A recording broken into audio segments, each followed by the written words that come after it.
안녕하세요. 안녕하세요. 네, 겸사겸사 오해를 시작해 보려고 하는데요. 오늘은 녹음일은 2월 26일이고요. 그다음에 1부랑 2부, 3부 해가지고 3개로 나눠가지고 시작해 보도록 하겠습니다. 네. 1부 이제 시작하려고 하는데 저번 분기랑 비교해가지고 무사님은 뭐 분기 변화가 있나요? 뭐 포트나. 네네네.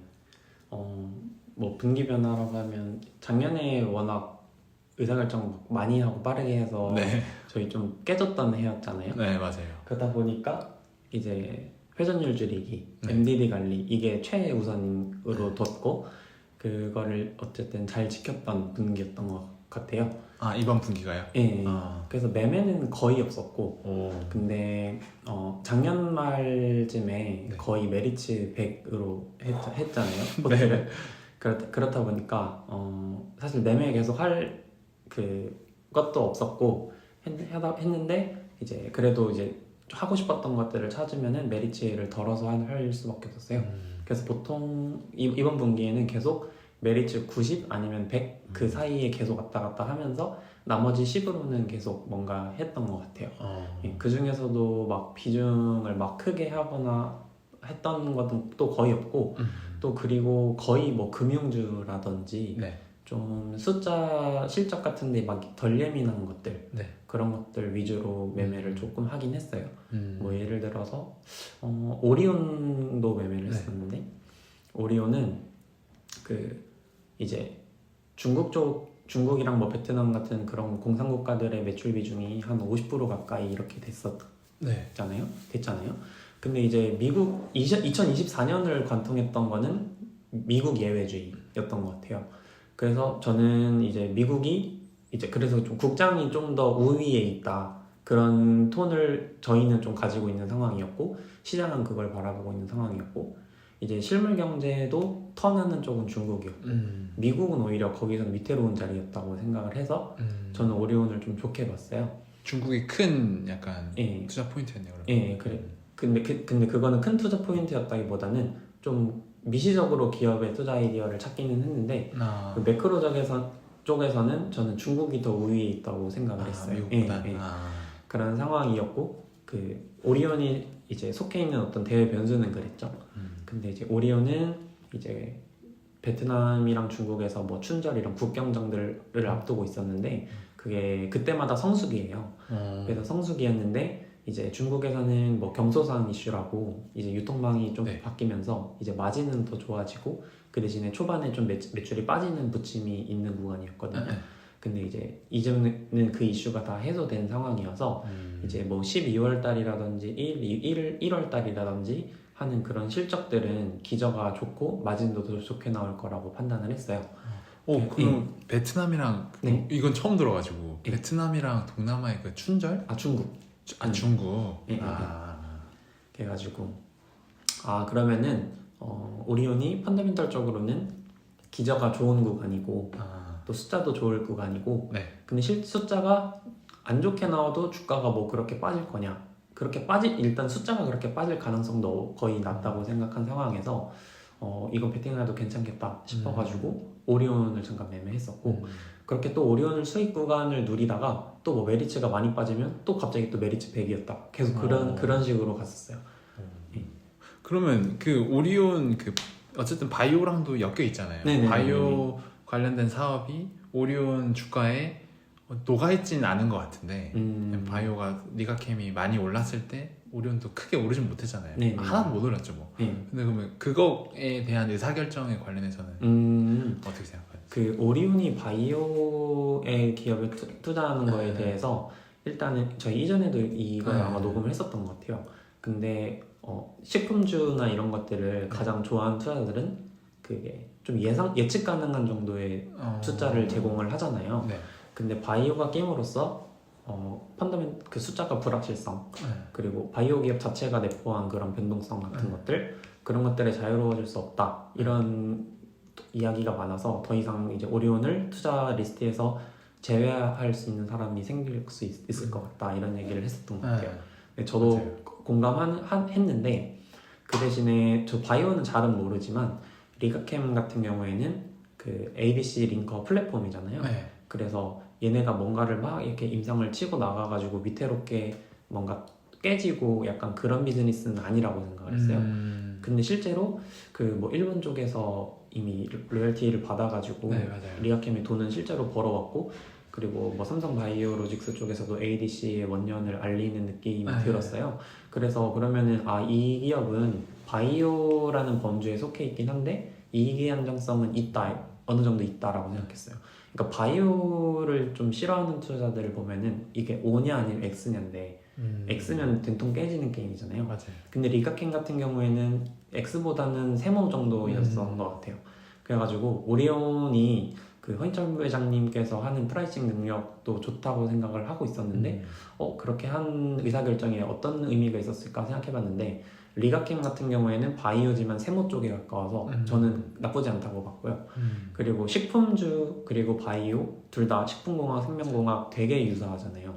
그래서 이거 시너지가 장기적으로 난다, 저는 이렇게 봤어요. 그리고 바로 어제 그 알테오전이랑 3천억 JV도 있었잖아요. 알테오전도 마찬가지예요. SC제형 플랫폼이잖아요. 네.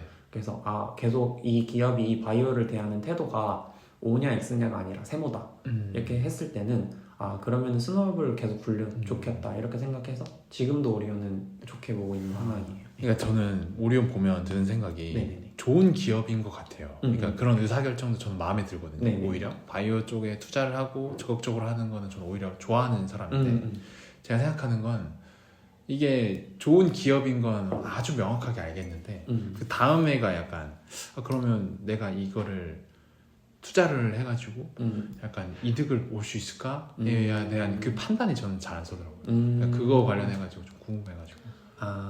그래가지고 무슨 말인지 알 것 같아요. 왜냐면은 이 뭐 예를 들어서 저희가 좋아하는 메리츠 같은 거 아니면은 그냥 투자를 함에 있어서 어떤 기업을 투자할 때 공부하다 보면은 미래가 이거다 라고 자기 머릿속에 정해져 있고 지금이랑 괴리가 있네. 그쵸. 그래서 보유하고 그때까지 그쵸. 가져가는 거잖아요. 그쵸. 근데 오리온은 명확히 그려지는 건 없어요. 근데 이제 펀더멘털 쪽으로 보면은 그냥 그 수출 국가들에서 맞아. 가동률도 좋고 하다 보니까 그 미국이나 러시아나 각국에서 뭐 C를 줄이는 노력이라든지 QP를 높게 가져가려는 의사결정들은 이미 잘 굴러가고 있었거든요. 그래서 외형이 이거보단 성장하겠다라는 건 정도의 확언이 있었어요. 그러면 이걸 매매를 잘 해야 돈을 버는 건데 저는 그 이제 바이오 기업이 주는 그런 리스크는 그렇게 판단을 했었고 그리고 차트를 좀 보기는 했어요. 차트 막 거래량이 엄청 많거나 한 주식도 아니고 해서 그 차트를 참고하는 게 무의미하지 않을까 이렇게 생각할 수도 있겠는데, 그래도 좀 정직하게 따라가는 애들은 또 있다고 생각을 했는데 오리온은 제가 샀을 때는 이제 121선에 닿는 수준이었어요. 그래가지고 그래 내가 이 정도 확언을 가지고 투자를 하는데 이쪽 자리에서 베팅했을 때 손익비는 괜찮다 이렇게 생각을 해가지고 그러니까 수익이 크거나 그렇게 하진 않을 수도 있겠다고 생각은 했는데 이거는 확률이 상당히 높다 이렇게 생각을 해서 베팅을 했고 실제로 이제 수익도 거둔 케이스였어요. 좋네요. 그래서 이거랑 비슷한 것도 또 있었던 것 같아요. 또 뭐 있어요? 또 백산도 투자도 했었죠. 왜냐면은 제가 이제 자사주 이거 매입을 얼마나 했지 얘네가 이렇게 보다 보니까 다음 날이 마지막 매입일이었던 거예요. 그래서 이거 차트도 좋았어요. 차트도 60주선에 닿은 상태였고 터닝 포인트가 생길 촉매가 있네 이렇게 생각해가지고 그때도 조금 샀었고 실적도 좋았잖아요. 네, 실적도 좋았고 실적도 좋아가지고 바로 예상한 것처럼 매입 끝나고 다음날 바로 소각도 했고 그래서 지금도 잘 주가가 가고 있는 것 같고 근데 그것도 지금 보유한 상황은 아니에요. 근데 뭐 제가 어쨌든 이번 분기에 투자했던 것들은 거의 다 이래요. 숫자가 이 기업의 주가에 큰 영향을 미치냐. 예를 들어서 화장품 저희 보유했을 때 가지고 있으면서 이 숫자를 기다리는 마음이 아주 떨렸잖아요. 그런 기업들은 이번 분기엔 거의 안 건드렸고 그 다음에 좀 느긋하게 천천히 좀 펀치가 느린 주식들만 건드렸던 것 같아요. 그래서 뭐 맥산, 뭐 오리온, 그 다음에 금융주 좀 이렇게 플레이를 했었고 뭐 우리금융지주도 컨코를 앞두고 있었는데 얘네가 정량적으로 배당 수익률이 한 7.8% 이 정도 구간이었던 자리에서 컨콜을 앞두고 있었는데 컨콜 내용에 앞서서 그 올해 4월, 작년 4월쯤인가에 밸류업 공시를 한 게 있었어요. 네. 근데 밸류업 공시에서 예측 가능성을 줬어요. CT1 비율을 맞아. 기준으로 해가지고 이제 TSR을 늘리겠다는. 그래서 이거 큰 걸 때 말해주겠다 싶어가지고 뭐 그런 거 베팅 케이스나 예, 이렇게 금융주 아니면 좀 가치주인데 좀 느린 애들 이렇게 해가지고 좀 괜찮은 수익을 냈던 분기였던 것 같아요. 확실히 그 예. 금융주는 예. 약간 밸류업 덕분에 격차들이 하나 더 늘어난 것 같긴 해요. 맞아. 네, 뭐 금리 사이클에 따라서 변동하는 것도 있지만 이익의 크기는 당연히 그렇게 변하겠지만 이익의 질은 밸류업으로 높이는 애들이 약간 맞아, 기업들마다 다 달라가지고 확실히 그런 것 같아요. 맞아요. 규마 씨는 이번 분기 포트가 좀 어땠어요? 작년 4Q랑 비교해서? 작년 4Q랑 비교해서 일단 이번 녹화부터는 종목명은 말하는데 절대 매수매도 추천은 아닌 걸로. 예. 저는 3Q 실발 때까지는 당연히 실리콘2의 비중이 제일 높았고 네. 그 다음에 실발한 이후부터는 제가 어쨌든 실리콘2를 재작년부터 보유를 하고 계속 팔로우하면서 왔었는데 실리콘2를 좋아했던 그리고 화장품을 좋아했던 이유 중에 가장 큰 거는 이 산업이 좋아서도 당연히 있겠지만 산업이 주가적으로 섹터 액션이 나오니까 좋아를 했던 거거든요.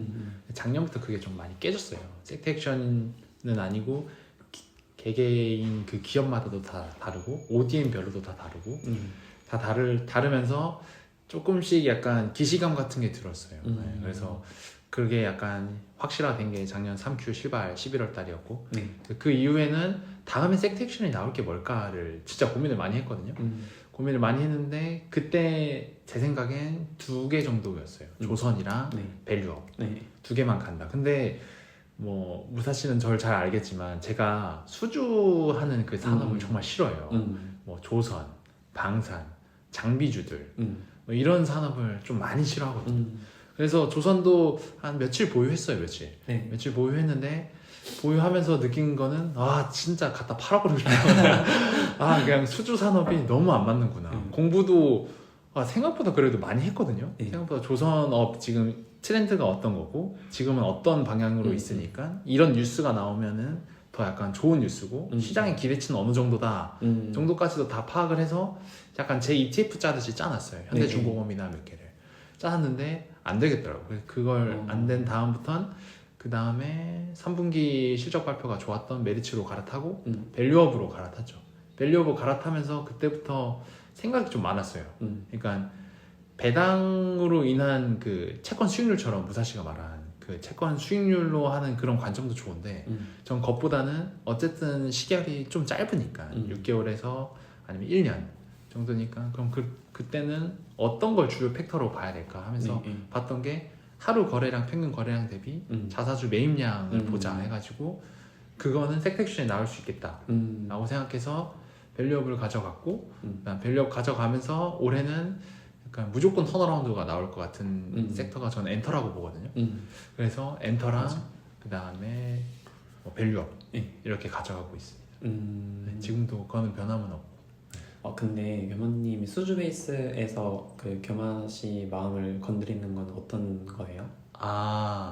어쨌든 우리가 수주를 받아서 제조를 하는 거니까 그러면 수주하는 사람의 기업의 마음에 따라 다를 수 있다 라는 거고 휘둘리니까. 근데 그에 반면에 사람들은 소비재가 어렵다고 하는데 저는 소비재나 엔터 뭐 화장품 비슷한 거죠. 소비재가 좋은 건 뭐냐면 생각보다 내가 결정을 하는 그러니까 나랑 비슷한 사람들 그다음에 내가 보는 것들에 의해서 결정되는 것들이 꽤 많아요. 맞아. 네. 그래서 뭔가 이 기업과 기업 간의 B2B보다는 저는 B2C가 좀 많이 좋기도 하고 네. 근데 그거를 뭐 매일매일 뭐 유튜브 들어가가지고 조회수 얼마 이렇게는 하진 않는데 그냥 뭔가 이렇게 직감적으로 받아들이는 뭔가 좀 있어요. 네. 게임도 그렇고 공감되는 것 같아요. 그래서 그런 것 같아요. 네. 왜냐면 수주 산업이라는 게 어차피 저는 가수요가 있다고 생각을 하거든요. 뭐 지금 엔비디아도 지금 말은 나오고 있지만 분명히 무조건 조금은 있을 거예요. 있죠. 있지 않을까요? 무조건 그 레깅이 좀 있으니까 아, 얘네 거 못 사면 안 돼 해가지고 미리 주문을 많이 넣는 것도 있을 거고 그런 게 저는 가늠이 아예 안 되더라고요. 가늠이. 예. 그래서 좋은 건 당연히 좋은 거고 그것 때문에 주가가 많이 오른 건 알겠는데 그거 아니어도 내가 잘하는 곳에서 먹어도 되지 않나 하는 생각이에요. 아 그래서 네. 분기에 그 매매도 네. 말할 게 하나 있어요. 하나가 있는 게 저는 매매를 거짓말 안 했거든요. 다른 공부를 하느라 매매를 잘 안 했는데 인포바인이라는 회사를 좀 적극적으로 매매를 많이 했어요. 적극적으로 매매를 많이 해서 수익도 좀 봤는데 확실히 그렇게 그 거래량 대비 자사주 매입량으로 팩터로 해가지고 워킹하는 게 조금씩 몇 개씩 나오는 것 같아요. 네. 전 그 정도입니다. 저도 인포바인 듣고 아 이거는 되겠다 이렇게 네. 바로 생각이 들었어요. 네. 그래서 저도 조금 했었고 그래서 또 실적 시즌이었잖아요. 맞아요. 그래서 좀 그런 거 느낀 것들이 있나 이야기해보면 좋을 것 같아요. 네. 실적 최근에 저 먼저 말씀드리자면 네. 저는 어쨌든 분기별로 실적은 웬만하면 다 보는 추세긴 한데 저는 이번 분기에는 더욱이 네. 뭔가 섹터적으로 이렇게 팍 튄다라는 애들은 없었고 맞아. 잘하는 놈이 잘한다 뭐 삼양유업 삼양유업이래 라면 삼양라면 라면 삼양라면 같은 애들 네, 그런 애들은 잘하는 애들이 계속 잘하고 있는 것 같고 확실히 의사결정이 좋은 것 같아요. 네네네. 그거 말고 개별 기업 단으로는 뭐 JVM이나 네.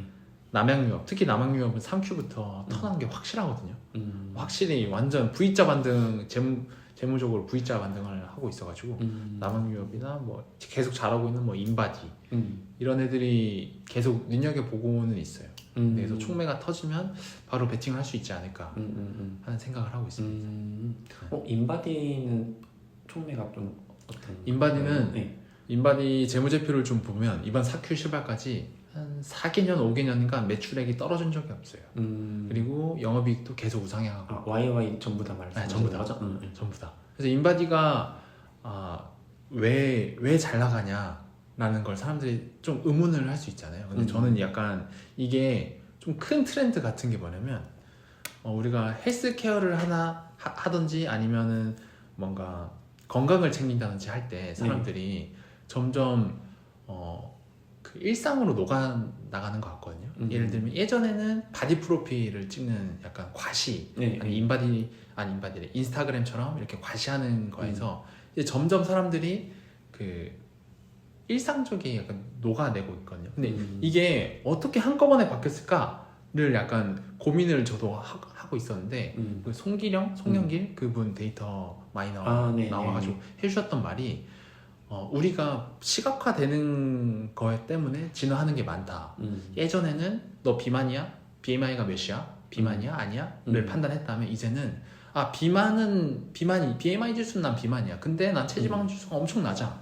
라는 걸로 이제 건강의 척도가 바뀐다는 거죠. 근데 그 건강의 척도가 바뀌는 게 보여주는 시각화 할 수 있는 문명의 발달, 과학의 발달이 큰 몫을 한다 라고 하면서 그때 인바디를 얘기해 주시거든요. 근데 그게 진짜 그냥 딱 와닿았어요. 네, 그냥 딱 와닿고 그러면서도 아이센스 같은 뭐 혈당 측정기 같은 것들도 좀 관심 가게 되고 왜냐면 최근에 트렌드를 좀 약간 우리나라 한정일 수도 있는데 좀 트렌드를 보면 저당 그 다음에 저속노화 아니면은 아이스크림도 보면은 0칼로리 뭐 이렇게 당이 없다 이거를 계속 강조하거든요. 근데 좀 달라졌지 않아요? 옛날에는 맞아 그런 거. 아이스크림 200칼로리 뭐 이 정도만 생각했는데 이제는 몇 칼로리보단 얘네 당이 어느 정도야 를 약간 사람들이 더 약간 세세하게 생각을 하고 있는 것 같아요. 그런 면에서 인바디를 저는 계속 좋게 보고 있고 그리고 인바디도 자주 매입 소각은 안 하지만 매입은 계속 꾸준히 하고 있거든요. 그래서 그런 부분에 대해서 약간 전 어쨌든 소비단을 좀 좋아하다 보니까 그렇게 보는 딱 드는 생각이 그 인바디가 아마 그 마케팅비를 아마 계속 많이 쓰고 있잖아요. 맞아요. 연간으로 계속. 맞아요. 그래서 아마 그게 갑자기 드라마틱하게 이제 이미 먹혀서 꺾인다면은 갑자기 그 숫자가 OPM이 팍 높아질 수 있잖아요. 그럴 수 있죠. 그럴 때는 맞아요. 보통 갑자기 기업의 시총이 막 2배 가기도 하니까 그 맞는 말이잖아요. 좀 저도 유심히 봐야겠다 생각이 들어요. 사람들의 그런 행동 심리도 좀 공감이 되고 좋은 것 같은데요. 네. 그렇습니다. 부사님은 저는 실적 같은 경우에는 막 그 겸연 씨 말처럼 섹트 액션이 나올 만한 사실 시기도 아닌 것 같았고 사큐다 보니까 좀 막 눈에 띄는 애들은 많진 않았어요. 그리고 제가 건드린 기업들은 실적이 그냥 무난하기만 해도 괜찮은 정도 것들이었고 하다 보니까, 그리고 조금 뭐 덜 나온다고 해서 얘가 주가에 미치는 영향도 크지 않았던 애들이었고 해가지고 저는 관심 있는 기업들의 뭐 컨퍼런스 콜 내용이라든지 아니면 제가 유심히 봤던 섹터들의 움직임을 관찰하면서 좀 느낀 점들은 좀 있었던 것 같아요. 예를 들어서 뭐 조선 같은 경우에는 첫 랠리 장대 양봉이 나온 날은 바이든이 때린 날이었고 그 다음은 트럼프, 그 다음에 이제 뭐 해군 방산 이런 데까지 계속 내러티브가 있잖아요. 근데 저는 저번 분기에도 그랬고 이번 분기에도 그랬고 이거 좀 앞서갔다. 그러니까 지금보다 조금 앞서갔다. 이렇게 생각을 했던 거죠. 이거를 지금 당장 사는 것은 시간을 녹이면 수익을 낼 확률이 꽤 있지만은 근데 현실에서 지금보다는 좀 앞서간 면이 있어서 증명하는 과정에서 분명 피로감을 줄 거다. 이런 계속 입장이었잖아요. 그래서 실제로 조선 어느 정도 그랬던 것 같고, 근데 또 지금의 펀더멘탈에 그게 또 막 닿진 않더라고요. 그러니까 생각보다 조정이 깊진 않았어요. 그래서 조선 진짜 강하구나 이 생각은 했는데, 저는 근데 이 정도 조정만 준다면은 저는 그냥 투자를 안 할 것 같아요. 네. 우사님 공이 아니다 라고 생각. 그래서 조선은 그렇게 보고 있고, 그 다음에 금융주들을 거의 유심히 많이 봤죠. 그 뭐 기업마다 자본 배치하는 기준이 다른데, 뭐 금융지주들은 CET1이겠고, 뭐 보험사들은 뭐 킥스 이런 거를 말하긴 하는데, 일단은 DB손해보험 이런 애들은 킥스가 4Q 때 한 201% 정도가 나왔어요. 낮지 않은 거잖아요. 현대해상이 한 150, 60 이렇게 하는데 걔네는 지금 배당 못하고 있고. 근데 DB손해보험도 뭐 4분기에 그 계리적 가정 강화 뭐 이런 것들 때문에 좀 부침이 생긴 것 같긴 한데 올해 킥스 가이던스를 210% 정도까지 줬더라고요. 그래서 금융주를 바라볼 때는 각 기업들이 자본 배치를 하는 지표가 하나씩 있다. 그래가지고 그거에 맞게 예측 가능성을 꽤 주고 있다. 이렇게 생각을 하니까 DB손해보험 같은 경우에는 지금 이제 아직 배당 기준일이 확정되지 않아가지고 DPS가 한 6,800억 정도 돼요. 그럼 지금 주가로 한 7% 초반대 배당 수익률이거든요. 그래서 괜찮다. 뭐 이런 식으로 생각하면서 킥스도 이제 늘어나면은 이제 주주 환원율은 삼성화재를 따라가려는 의지가 보인다. 뭐 이 정도로 생각을 해가지고 뭐 그렇게 기업들의 내용에 좀 집중을 했던 실적 시즌이었고, 또 메리츠에서도 또 그런 것들 이번 많이 콩쿨 좋았죠. 느꼈죠. 이번 콩쿨이 좋았던 게 아니라 매번 좋은데 1년에 4번씩 이제 저희 약간 그런 타임인데 아무튼 메리츠 컨퍼런스 콜 너무 좋았죠. 숫자도 좋았고 숫자의 퀄리티가 좋았죠. 뭐 보험 같은 경우에는 유의미했던 게 그 메리츠는 기본적으로 경쟁이 격화되는 시장에 참여 안 하잖아요. 근데 누구보다 선제적으로 GA 비중을 줄인 것도 저는 좋게 봤고, 왜냐면은 GA한테 수수료 경쟁이 너무 심했다고 판단을 한 거잖아요. 그래서 갑자기 자체 설계사 비중을 늘린다든지 그런 의사결정 디테일한 것들도 다 좋게 봤고요. 그리고 이제 4Q에는 계리적 가정이 강화됐기 때문에 이걸 참전하지 못하는 보험사들이 생길 거예요.